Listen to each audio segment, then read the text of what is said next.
আপনি বড় মনের মানুষ, কিন্তু এখন বর্তমান যুগে বড় মনের মানুষ হওয়ার চাইতে বড় মাপের মানুষ হওয়াটা অনেক বেশি জরুরি।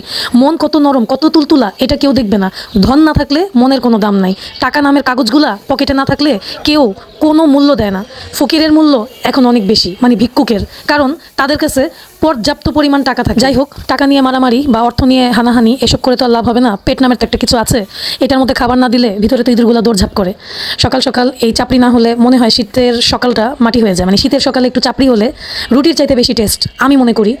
আর এইটা হচ্ছে বাঙালির ঐতিহ্যবাহী খাবার, কারণ সব কিছু একটার মধ্যেই পাওয়া যায়। রুটি, পরোটা, এইটার স্বাদের কাছে হার মেনে যাবে, এত মজা। যদি কেউ একটু কষ্ট করে বানিয়ে খেতে পারেন তাহলে আমি মনে করি এটার তুলনা হয় না। আমার খুবই পছন্দ, আমি এটা খুবই পছন্দ করি। আর এটা বানাতে খুব বেশি খরচও হয় না, অল্প টাকায় খুব কম সময়ে এই চাপড়ি বানিয়ে খাওয়া যায়। আলহামদুলিল্লাহ। আমার ভিডিওটা কেমন লাগলো অবশ্যই জানাবেন, আর একটা কমেন্ট করলে আমি বড়লোক হয়ে যাব না। সবশেষে তো বলতে ভুলেই গেলাম, ওই যে সবাই ঢং করে বলে না, আল্লাহ হাফেজ।